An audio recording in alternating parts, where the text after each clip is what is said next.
Hello everyone, good evening, नमस्कार, जय हिंद। मैं आपका जीएस एजुकेटर रोहित कुमार स्वागत करता हूं वाईफाई स्टडी स्टूडियोज विशा पाठपन एकेडमी।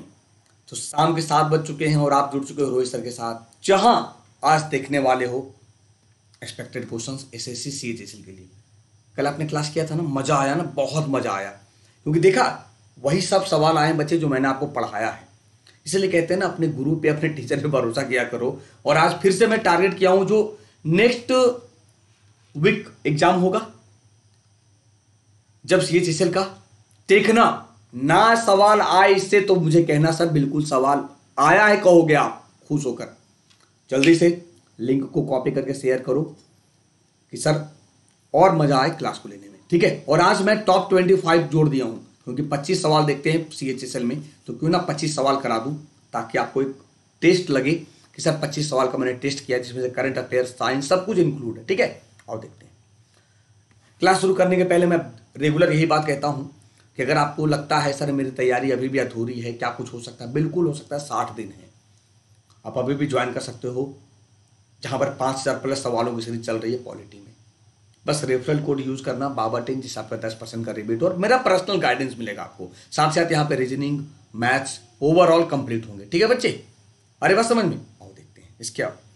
इसके अलावा जनरल साइंस का बैच शुरू हो रहा है, आपको याद है। एसएससी सीजीएल सीएचएसएल 2020-21 को टारगेट करते हुए आप यहाँ भी ज्वाइन कर सकते हो। अभी फिजिक्स चल रहा है, 3 चैप्टर हुआ है, ठीक है। टाइमिंग इसकी 3 PM रखी गई है। कितने? 3 PM रखी गई है, ठीक है। अब देखते हैं सवाल नंबर 1। मंडल आयोग का गठन निम्नलिखित में से किस राष्ट्रपति के कार्यकाल के दौरान देखने को मिला था? शंकर दयाल शर्मा, ज्ञानी जैल सिंह, मोरारजी देसाई, NS रेड्डी। सवाल नंबर 1, मंडल आयोग का गठन निम्नलिखित में से किस राष्ट्रपति के कार्यकाल के दौरान देखने को मिला था? जल्दी, क्या होगा? वाह, मोरारजी देसाई। बेटा मैंने राष्ट्रपति पूछा, प्रधानमंत्री नहीं। मैंने राष्ट्रपति पूछा, प्रधानमंत्री नहीं। आप मोरारजी देसाई लगा रहे हो। बता देना सर, मोरारजी देसाई कौन से नंबर के राष्ट्रपति थे? हाँ यार, नीलम संजीवा रेड्डी, जो एकमात्र लोकसभा अध्यक्ष रहे हैं, आंध्र प्रदेश के मुख्यमंत्री रहे हैं, युवा रहे हैं, ठीक है, याद रहेगा। प्रधानमंत्री बेटा मोरारजी देसाई थे। काहे चक्कर में पड़ते हो? 20 दिसंबर 1978 को भारत के प्रधानमंत्री जनता पार्टी के मोरारजी देसाई ने दूसरे पिछड़ा वर्ग आयोग का गठन किया, जिसके अध्यक्ष बीपी मंडल थे, इसलिए मंडल कमीशन बोलते हैं इसे, ठीक है। पहला सवाल। 31 दिसंबर 1980 को मंडल आयोग ने भारत के सामाजिक और शैक्षणिक रूप से पिछड़े वर्गों को आगे बढ़ाने के तरीकों की सिफारिश करते हुए राष्ट्रपति नीलम संजीवा रेड्डी को अपनी रिपोर्ट सौंप दी थी, ठीक है। आ जाओ सवाल नंबर 2। जो वर्ड है, टर्म है गोल्डन रिवॉल्यूशन, सबसे अधिक निकट मिशनों में से किससे संबंधित है? नेशनल सौर solar mission, national horticulture mission, national mission on clean coal technologies, या नेशनल बंबू मिशन। सवाल नंबर 2 क्या होगा? आराम से पढ़ना। राष्ट्रीय बागवानी मिशन, राष्ट्रीय बागवानी मिशन, नेशनल हॉर्टिकल्चर मिशन, ये गोल्डन रिवॉल्यूशन से संबंधित है। मैंने याद करो सारे क्रांति एग्रीकल्चर रेवोल्यूशन पढ़ाया था। अगर आप चाहते हो सर बिल्कुल एग्रीकल्चर रेवोल्यूशन फिर से पढ़ा दिया जाए, रिवीजन हो जाएगा हमारा, क्योंकि पेपर भी है सीएचएसएल का, और तो थंब दिखाना बिल्कुल इस वीक में करा दूंगा। इस वीक में गोल्डन रेवोल्यूशन करा दूंगा, एग्रीकल्चर रेवोल्यूशन, ठीक है। बिल्कुल थंब दिखाना, और इससे काम नहीं चलेगा। आप कमेंट बॉक्स में बताना, तब समझ में आएगा कि बिल्कुल आप चाहते हो। कमेंट बॉक्स में बताना, ताकि रिवीजन भी हो जाएगा, ठीक है बच्चे। इस वीडियो के कमेंट बॉक्स में जरूर बताना कि सर एग्रीकल्चर रेवोल्यूशन करा दो इस सप्ताह। अभी करा दूंगा, मुझे भी अच्छा लगेगा, ठीक है। चलो आगे देखें। स्वर्ण क्रांति, गोल्डन रिवोल्यूशन किससे संबंधित है? Fruits, honey production, horticulture development. Father of golden revolution की बात करें तो निरपक्ष टूटेज, या निरपक्ष टूटेज, निरपक्ष टूटेज, ठीक है।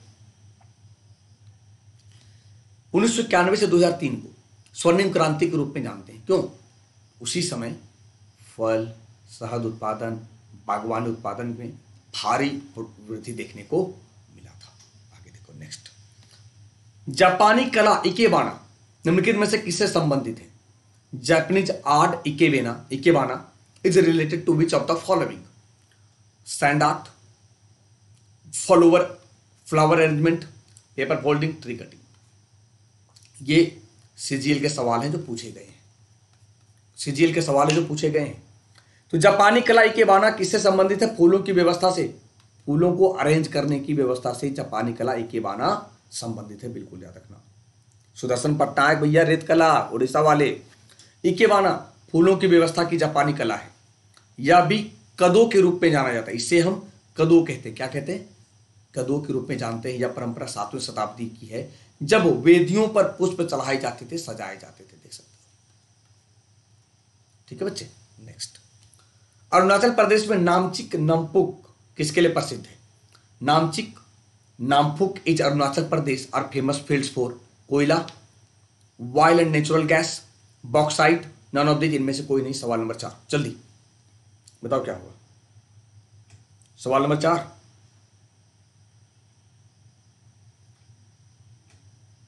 बताओ बच्चे।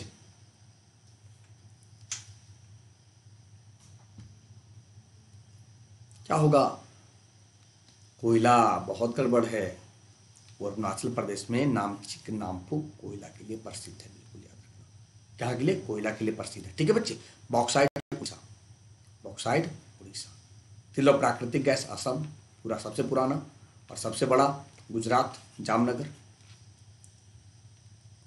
किस बौद्ध भिक्षु ने मिनांडर, जो इंडो ग्रीक शासक था, बौद्ध धर्म में परिवर्तित किया था? नागसेन, गौतम बुद्धा, शाक्य मुनि, या महाधर्म रक्षिता? सवाल नंबर 5, which Buddhist monk converted Menander to Buddhism? किस बौद्ध भिक्षु ने मिनांडर को बौद्ध धर्म में परिवर्तित किया था? तो आपको याद रखना है, नागसेन था। वो क्या था? नागसेन था। गौतम बुद्ध को शाक्य मुनि कहते हैं। शाक्य मुनि हम वेनसांग को भी कहते हैं, वेनसांग को भी शाक्य मुनि कहते हैं, बिल्कुल याद रखना, ठीक है बच्चे। आगे देखो नेक्स्ट सवाल। इंडो ग्रीक शासक मिलिंद या मिनांडर फर्स्ट को बौद्ध धर्म में नागसेन या नागार्जुन भी कहते हैं, उसे एक बौद्ध भिक्षु और दार्शनिक द्वारा परिवर्तित किया गया था, जिसे मिलिंद पन्हो कहते हैं। बुक का नाम क्या है? मिलिंद पन्हो बुक का नाम है, मिलिंद पन्हो, ठीक है। बौद्ध बनने से पहले देखो मैंने बताया था, मिनांडर ने नागसेन से बौद्ध धर्म से संबंधित कई सवाल पूछे। इन सवालों और जवाबों को एक पुस्तक के रूप में दर्ज किया गया, जिसे क्या कहते हैं? मिलिंद पन्हो कहते हैं। मजा आ गया ना सुनकर? मिलिंद पन्हो कहते हैं। बैक्ट्रिया के किस यूनानी शासक ने भारत पर लगभग 190 ईसा पूर्व पर आक्रमण किया था? डेमेट्रियस, सिकंदर, सेल्यूकस निकेटर या मिनांडर? सवाल number 6, which Greek king of Bactria invaded India about 190 BC? Bactria के किस यूनानी राजा ने भारत पर लगभग 190 ईसा पूर्व में आक्रमण किया? डेमेट्रियस। देखो अलेक्जेंडर की बात करें, आपको याद है 326 BC में आक्रमण करता है। सेल्यूकस निकेटर इसके बाद 305 BC में।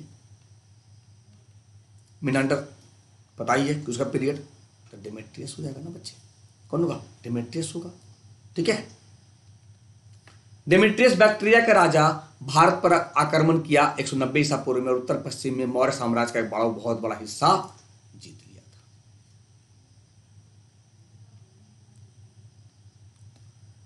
राजकीय खर्च पर हज यात्रा का आयोजन करने वाला पहला भारतीय शासक कौन था? जल्दी।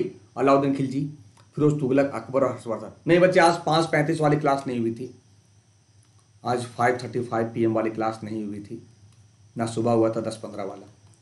कल 10:15 पे भी क्लास होगा सुबह, और कल 5:35 पे भी स्पेशल क्लास होगा, ठीक है। रेगुलर कुछ आपको पता ही इमरजेंसी था, इस कारण से दोनों क्लास ना हो पाया, लेकिन कल यानी 14 अक्टूबर से कंटिन्यू हो जाएगा, ठीक है, बिल्कुल।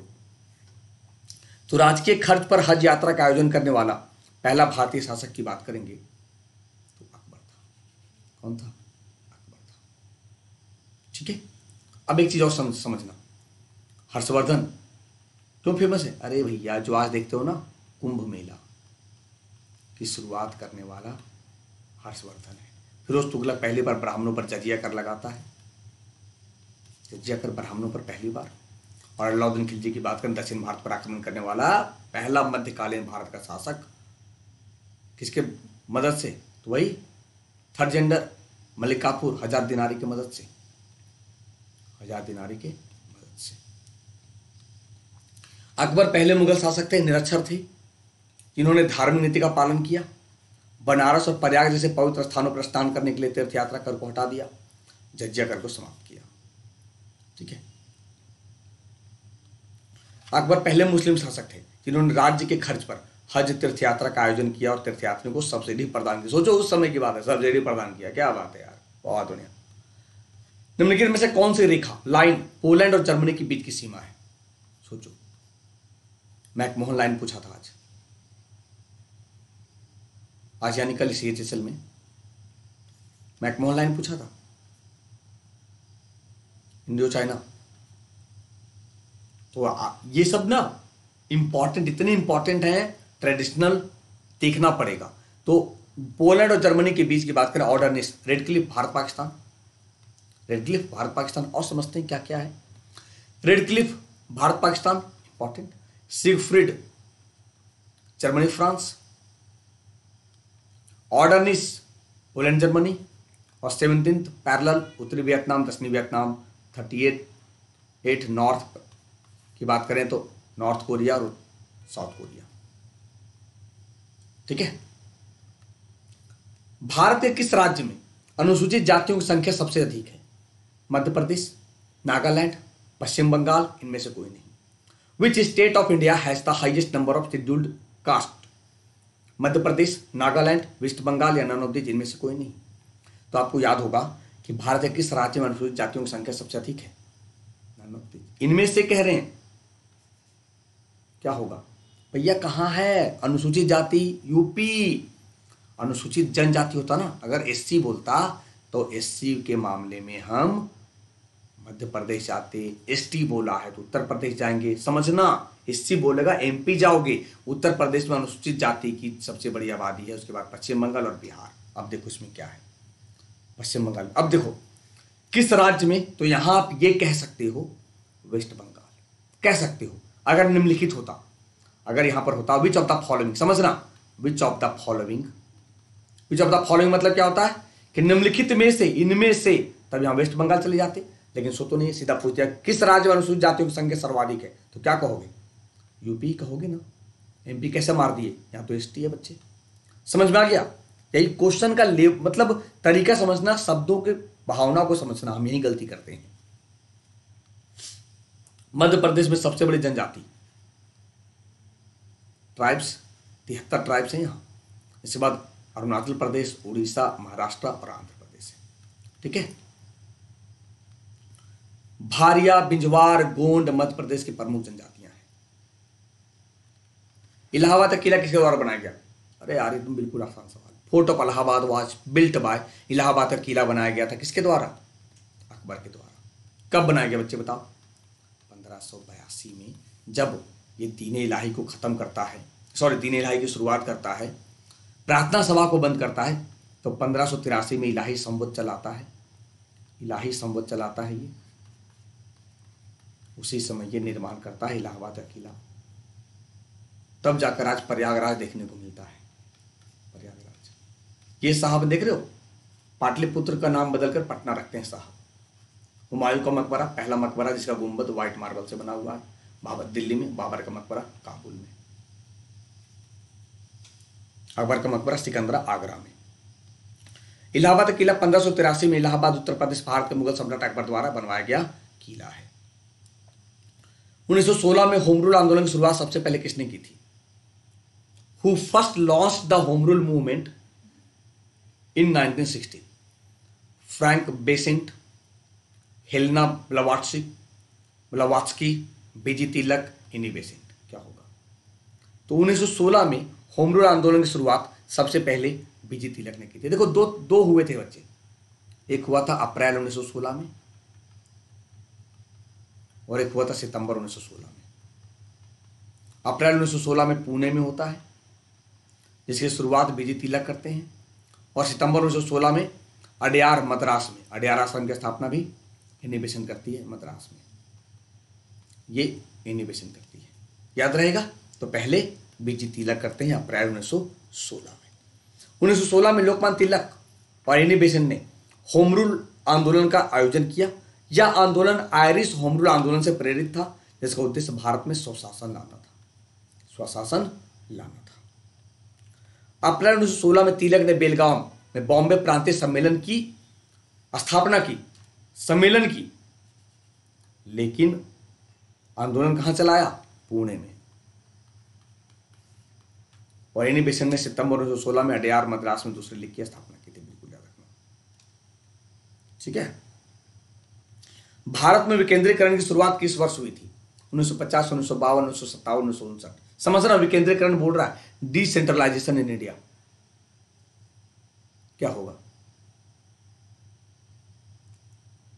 बताओ ना। 1959 ठीक तो कह रहे हो। देखो, विकेंद्रीकरण, बलवंत राय मेहता समिति ने विकेंद्रीकरण को एक नया नाम दिया था, पंचायत, पंचायती राज सिस्टम, पंचायती राज व्यवस्था। इसी को हम विकेंद्रीकरण बोलते हैं। 2 अक्टूबर 1959 को नागौर जिला के बगदारी गांव से शुरुआत की गई थी जवाहरलाल नेहरू के द्वारा। ठीक है। तो लॉर्ड मेयो या लॉर्ड नाश ने 12 जनवरी 1869 से 8 फरवरी 1872 तक भारत के चौथे वायसराय के रूप में कार्य किया। उन्होंने विकेंद्रीकरण की प्रक्रिया शुरू की, इसलिए स्थानीय शासन का जनक मानते हैं मेयो को। किस वायसराय का पूछेगा? लॉर्ड मेयो मारना, एकमात्र वायसराय जिसकी राजनीतिक हत्या अंडमान में की गई, भारत में की गई है। क्लियर है? अरे बात समझ में? जल्दी।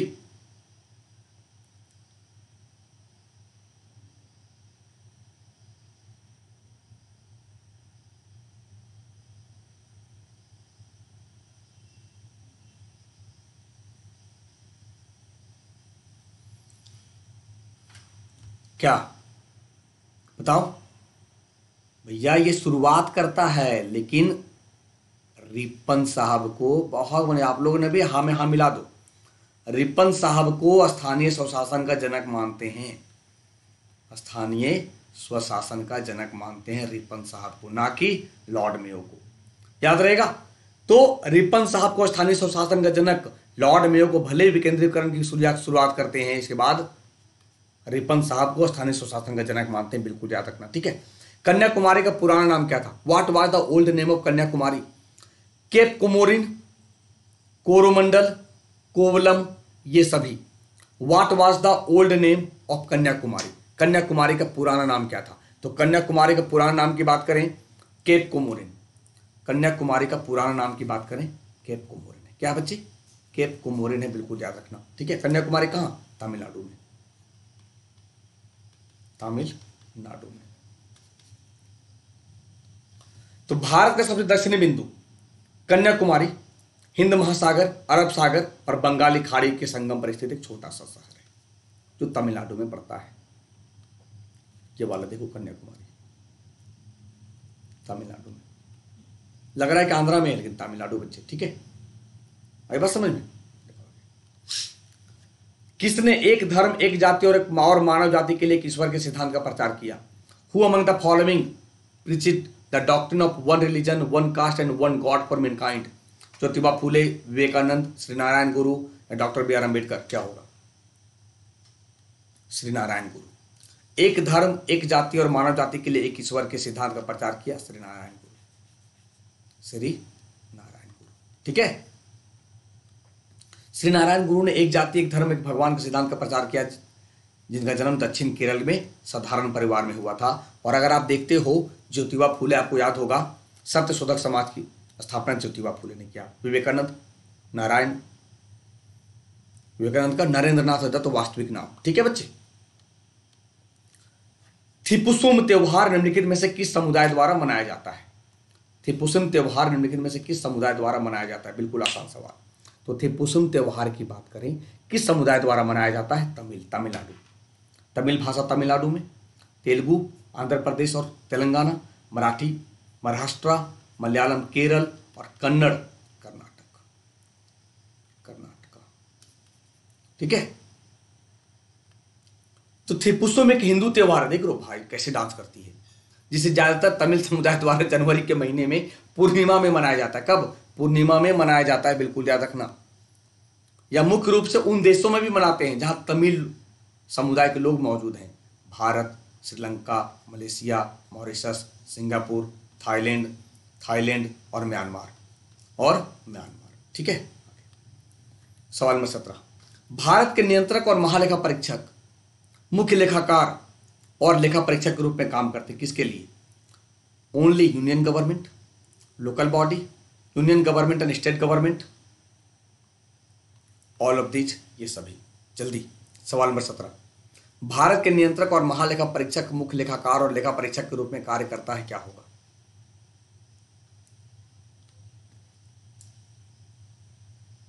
यूनियन गवर्नमेंट और स्टेट गवर्नमेंट। समझना, कैग, यही तो पूछा था, याद करो जब एनटीपीसी का महा टेस्ट चल रहा था अनअकैडमी पे, सवाल आया था ना कि राज्य सरकार का हिसाब किताब कौन करता है, आपने गलती लगा दिया, तो कैग करता है, याद रखना, यूनियन गवर्नमेंट का भी और स्टेट गवर्नमेंट का भी, जिसकी नियुक्ति राष्ट्रपति करेंगे। 6 साल या 65 साल इनकी कार्यकाल होगा। ठीक है, आई बात समझ में? अभी कौन है? जो जम्मू कश्मीर के एलजी थे, जम्मू कश्मीर के एलजी थे, बताओ जरा कमेंट बॉक्स में कौन है कैग? अभी कौन है कैग? जल्दी।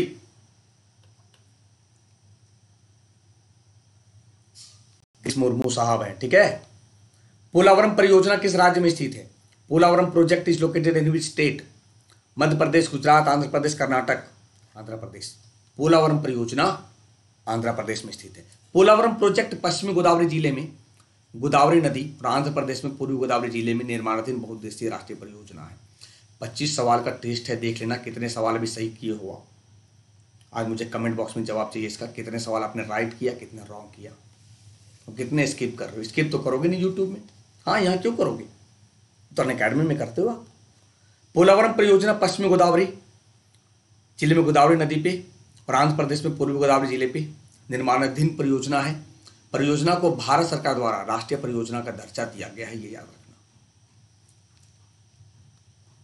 दस्त मार्गो, जिसे मृत्यु का रेगिस्तान भी कहते हैं, किस देश में है?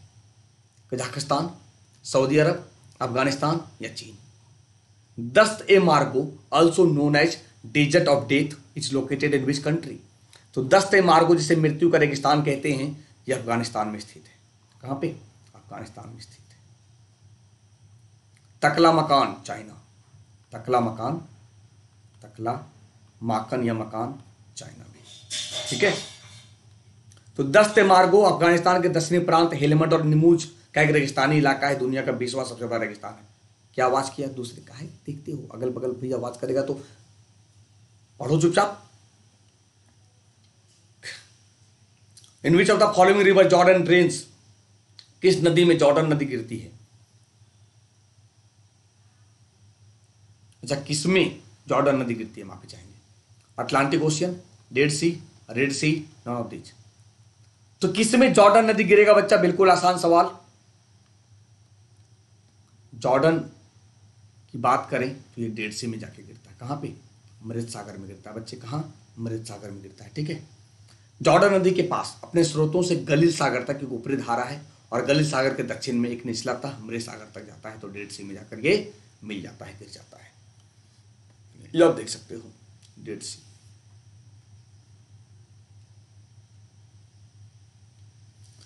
अब आते हैं कुछ करंट अफेयर्स।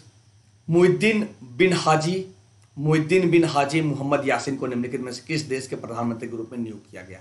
याद करो, प्रधानमंत्री पूछा था आज 2-3, आज नहीं यानी कल जो एग्जाम थे आपके सीएचएसएल का। तो मुहिद्दीन बिन हाजी मोहम्मद यासीन को किस देश के प्रधानमंत्री के रूप में नियुक्त किया गया? मलेशिया।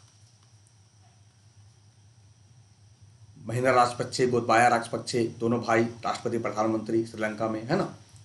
कमेंट बॉक्स में बताना बांग्लादेश के प्रधानमंत्री कौन है, जल्दी। मोइनुद्दीन बिन हाजी मोहम्मद यासीन ने मलेशिया के कुआलालंपुर में नेशनल पैलेस में 8वें प्रधानमंत्री के रूप में पद की शपथ ली। वह मलेशियाई यूनाइटेड इंडिजीनस पार्टी से संबंधित है। उस व्यक्ति का नाम बताइए बच्चे, जिसे स्वराज्य पुरस्कार 2020 में राजनीति के लिए डॉक्टर श्यामा प्रसाद मुखर्जी पुरस्कार से सम्मानित किया गया है। वाईएस जगनमोहन रेड्डी, सर्बानंद सोनोवाल, प्रमोद सावंत, बिप्लब कुमार देव, क्या होगा? तो कौन है ये?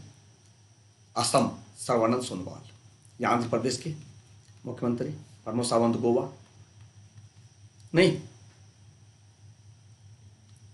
असम के मुख्यमंत्री सर्बानंद सोनोवाल को गुजरात के टेंट सिटी तर नर्मदा में छठे भारत विचार सम्मेलन में राजनीति के लिए डॉक्टर श्यामा प्रसाद मुखर्जी इस पुरस्कार से सम्मानित किया गया है, बिल्कुल याद रखना। जोगिंदर सिंह सैनी, जिनका हाल ही में निधन हो गया मार्च 2020 में, क्या है? एक लॉ मेकर है, स्टंटमैन है, इतिहासकार है या एथलेटिक्स कोच है? तो जोगिंदर सिंह सैनी, जिनका हाल ही में निधन हो गया मार्च 2020 में, एक एथलेटिक्स कोच है। क्या बच्चे? एथलेटिक्स कोच है। ठीक है, आगे देखो। द्रोणाचार्य पुरस्कार से सम्मानित जोगिंदर सिंह सैनी एक एथलेटिक्स कोच हैं। 90 वर्ष की आयु में पंजाब में इनका निधन हो गया। 1970 से 90 तक कई वर्षों तक मुख्य राष्ट्रीय एथलेटिक कोच के रूप में इन्होंने कार्य किया है। जीरो डिस्क्रिमिनेशन डे 2020 का विषय महिलाओं और लड़कियों के प्रति शून्य भेदभाव है। शून्य भेदभाव दिवस पर कब प्रतिवर्ष मनाया जाता है? कब मनाते हैं ये? तो 1 मार्च को मनाते हैं। 1 मार्च को हम मनाते हैं, बिल्कुल याद रखना। ठीक है। 28 फरवरी विज्ञान दिवस, science day, national science day.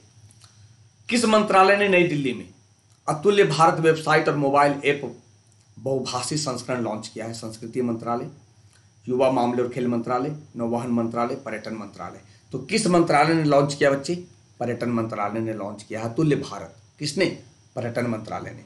तो पर्यटन और संस्कृति राज्य मंत्री श्री प्रहलाद सिंह पटेल ने नई दिल्ली में अतुल्य भारत वेबसाइट और मोबाइल ऐप का बहुभाषी संस्करण लॉन्च किया। बहुभाषी यानी अनेक भाषा में, जिसका उद्देश्य भारत के पर्यटन स्थलों, आकर्षणों, अनुभवों के बारे में अधिक जानकारी प्रदान करना है, जिससे जो पर्यटक हैं उसको आसानी से समझ में आएगा, आसानी से वो घूम सकते हैं। ठीक है। वेबसाइट को पहले केवल अंग्रेजी और हिंदी में बनाया गया था बच्चे, अब चीनी, अरबी और स्पेनिश भाषा में भी लॉन्च किया गया है। तो ये था आज का सेशन। उम्मीद करते हैं 25 सवाल बिल्कुल ये मोस्ट इंपॉर्टेंट होंगे आपके आने वाले CHSL एग्जाम के लिए। फिर से मैं आपको बता दूं कि अगर आपने नहीं ज्वाइन किया है NTPC का क्रैश कोर्स तो जरूर ज्वाइन करें 5000 प्लस सवालों की सीरीज के साथ, जो भी पॉलिटी चल रहा है, रेफरल कोड बाबा10 लगा के। इसके अलावा अगर आपका सपना 2021 में SSC है तब ज्वाइन कर सकते हो। जो जनरल साइंस चल रहा है बच्चे, 3 बजे टाइमिंग इसकी है, 7 अक्टूबर से बैच बाबा10 रेफरल कोड के साथ, जिससे आपका 10% का रिबेट हो, बचत हो। ठीक है। कैसे ज्वाइन करें? सबसे पहले अनअकैडमी लर्निंग ऐप डाउनलोड करना, उसे ओपन करना, मोबाइल नंबर डालना, गेट OTP 6 डिजिट पे क्लिक करना। क्लिक करने के बाद अपना गोल सेलेक्ट करना बच्चे, रेलवे एग्जाम या SSC एग्जाम, जो भी गोल है। जैसे सिलेक्ट करोगे गेट सब्सक्रिप्शन पे क्लिक करोगे। क्लिक करने के बाद कितने मंथ का, मैं हमेशा कहता हूं चाहे SSC हो या रेलवे, कम से कम 12 महीने की, क्योंकि आपको टाइम मिलनी चाहिए ना CBT 1 और CBT 2 दोनों की तैयारी के लिए। फिर ग्रुप D भी है, क्यों बार बार पैसा इन्वेस्ट करोगे अपना? तो जैसे बाबा10 का अप्लाई करोगे ना, ये 6000 रुपया देख लो, SSC का 1 साल का है, लेकिन रेलवे का ये 2 साल का है। 10% रिबेट 5400 लगेगा। 1 साल का रेलवे का 5000 फी है। जैसे बाबा10 यूज करते हो 4500 लगता है। आपके पास कुछ क्रेडिट पॉइंट्स होंगे, आप वो भी यूज कर सकते हो, जैसे 10% और रिबेट होगा। पेमेंट कैसे करेंगे? क्रेडिट कार्ड है, EMI, डेबिट कार्ड है, ATM है, तो आप 1 टाइम पेमेंट, रेफरल कोड बाबा10। उम्मीद करते हैं सवाल बिल्कुल मजा आया होगा, आज क्लास बिल्कुल अच्छा लगा होगा। अगर सेशन अच्छा लगा हो तो लाइक करना, शेयर करना अपने दोस्तों के साथ। और अगर आप पहली बार आए हैं studio channel wifi study studios, तो चैनल को जरूर सब्सक्राइब करें, बेल बटन पे प्रेस करें ताकि आपको मैसेज मिले। मिलते हैं बच्चे नए सेशन में, तब तक के लिए अपना ख्याल रखिए। शुक्रिया।